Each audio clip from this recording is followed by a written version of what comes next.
видео үзүүлж байна. Хамгийн сонирхолтой гарал үүсэл бүхий 10 хоол. Таны идэх дуртай хоол хүнс хаанаас гаралтай болох талаар өмнө нь бодож байсан уу? Тэгвэл доорх нийтлэлээс дэлхийн хамгийн алдартай хоолнуудын гарал үүслийг мэдээд та гайхах нь гарцаагүй юм аа. Гамбургер. Түүхчид Чингис хааны арим 1200-аад оны үед гамбургерийн анхны хувилбарыг гаргасан гэж тэмдэглэсэн байдаг. Учир нь монголчууд дайн тулааны үеэр морины нуруунд дээр явахдаа маш хурдан хугацаанд хооллох шаардлагатай байжээ. Тиймээс нэг гараараа жижиглэн бэлдсэн хоньны махаа идэж, нөгөө гараараа морио залхахад энэ төрлийн хүнс төгс цогцож байсан ажээ. Мөн Чингис хааны ач хүү Батхан Москва руу давтлахад Оросууд анх нүдсэн давтсан махтай танилцжээ. Ингээд хожим Оросын тогоочид тэрхүү хүнснээс санаа авч халуун ногоо зэрэг орц найрлага нэмэн өөрсдийн стейкийн хувилбарыг бий болгосон. Оросуудын энэ хувилбар Германы Гамбург бонтод хүрч тэмдгийн иргэд Оросын махан хоолыг бишрэн өөрсдийн хөрөө баг зэрэг өөрчлөн хийх болсон байна. Энэ нь хожим Герман даяар Гамбург стейк нэрээр алдаршсан юм а. 1800-аад оны сүүлээр Нью-Йоркийн хүнсний худалдаачид Германы далайчдын бизнесийг татахын тулд гамбургер маягийн тусгай стейкийг санал болгож, зарим нь хоёр талхны завсар жижиг мах авчуулан үйлчилж эхэлжээ. Ингэж л орчин үеийн алдарт гамбургер үүсэн бий болсон байна. Торхтой зармаг.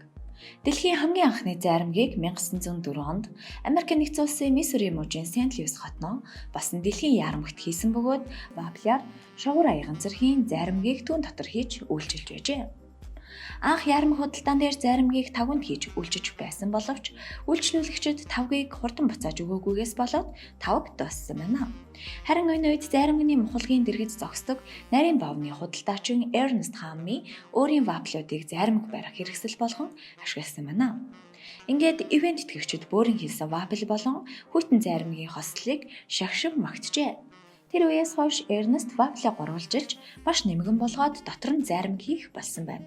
Энэхүү бичээтэй торхтой зармиг бий болсон байна. Цэсар салаад.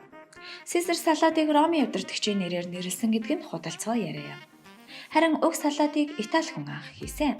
Рестораны эзэн Итали залуу Сесар Гардини Калифорни Мексикийн хил дээр орших Тихуана рестораныг ажилладаг байсан. Гэтэл Холливуудын алдартай үйлдвэрийн эзэд нэгэн удаа түүний ресторанд оройтож зочилжээ.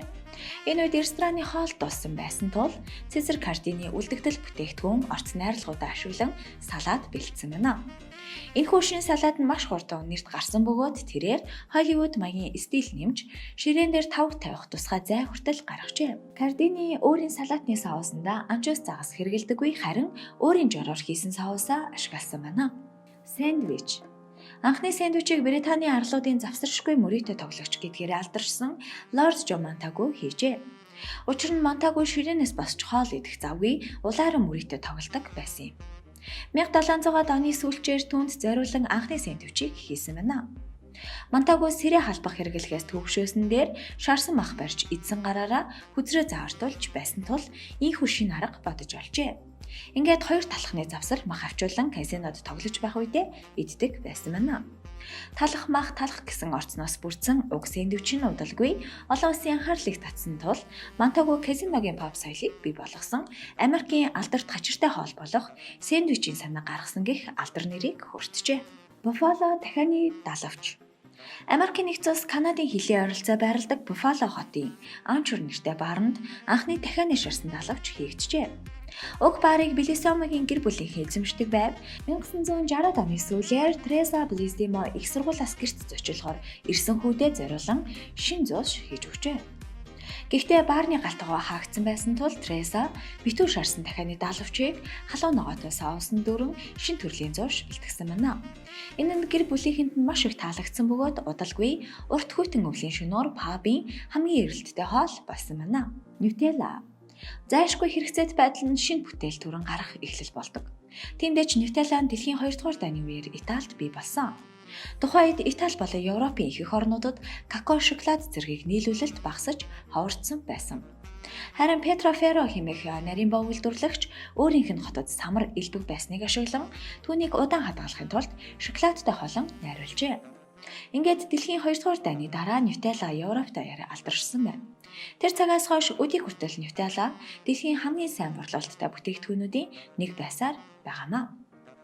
Forbes сэтгүүлээс гаргасан судалгаагаар Нутеллагийн борлуулалтаас 23.4 тэрбум долларын орлого олсон бөгөөд Пьетро Феррогийн хүү 2015 онд нас барахдаа бүх Италийн хамгийн баян хүн байжээ. Пицца. Грек ромчууд уламжлалт гамбирныхаа дээр янз бүрийн орц тавьж иддэг байснараа алдартай байв. Харин орчин үеийн пицца Италийн Наполи хотод 1889 онд үүссэн. Рафаэлло Эспозито хэмээх нарийн бовчин хатан хаан Маргарита де Севаногийн айлчлалд хүндэтгэл үзүүлэхийн тулд шинэхэн зохиогдсон Италийн тугны улаан цагаан ногоон өнгөөр пиццаны тусгай хавтгай талхыг бүрхжээ. Ингээд ногоон лаврыг авч цагаан моцарелла, улаан лолиг 3-1-ийг ашиглан чимгээсэн байна. Ингэж анх Маргарита пицца төрсөн юм. Харин 1905 онд Америк нэгдсэн улс Нью-Йорк хотод Генуро Ломбарди орчин үеийн анхны пиццаны газрыг нээсэн байна. Иштэй зармаг. Зуны хамгийн энгийн амттан болох мөхөлцийг Америк нэгдсэн улсын Калифорни мужийн Окленд хотод 11 настай хүүхэд өвлийн хүүтэн шөнөөр бүтээжээ. Тодорхойлбол 1905 онд Франк Эперсонгийн хүүхэд санамсаргүй анхны мөхөлцийг бүтээсэн байна. Тэрээр жимсний ундаа ус модон иш зэргийг холон өвлийн шөнө гадаа хоноосон. Ингээд байгаль их үлдснийг нь гүйцээсэн байна. Ингээд Франк хүү маргааш нь амтд зармаг бүтсэн байхыг амталж гинтийн баяр хөөр болжээ. Хүү зармага найзуудтай амтлуулсан байна.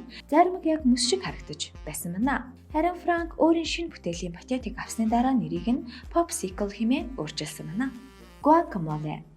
Авокадо бол Америкт ургадаг хамгийн алдартай эрүүл хүнс юм. Ацтекчууд энэ амттан 14-өөс 16 дугаар зууны хооронд алдаршуулжээ. Харин Испанчууд 1500-аад оны үеэр ацтекуудтай холбоо тогтоосноор тус нутгийн иргэд авокадо, давс, жинжүү, сонгон, улаан лойл зэргээр нухсан амтд соусыг олж мэджээ. Орчин үеийн guacamole зэрлэг нимбэг болон цилантро зэргийг найруулгандаа агуулдаг байна. Кофе. Бид кофе хэрэглэх бүртээ ямаанд талархах хэрэгтэй. Учир нь домогт гардагаар Этиопийн Калди гэх хончин хонио хариулж явахдаа ямаанд бутнаас улаан жимс эзнийхээ дараа галзууртлаа уурлахыг харжээ. Ингээд Калди тэр жимсийг өөрөө амсаж үзэхэд сэтгэл нь ихэд сэргсэн байна. Калди орон нутгийн ламнарт жимсний талаар хэлэхэд ламнар урт залбирлын үеэр сэрүүн байхын тулд кофег ашиглах болсон байна. Ингээд үр нөлөө нь маш гайхалтай байсан тул ламнар уг жимсийг дэлхийн бусад сүм хийдүүд рүү явуулсан байна. Ийхүү кофений худалдаа анх бий болжээ. Танд энэ бичлэг таалагдсан бол лайк дарж, манай саг видео чаналыг subscribe хийж, шинэ бичлэгүүдийг цаг алдалгүй хүлээн аваарай.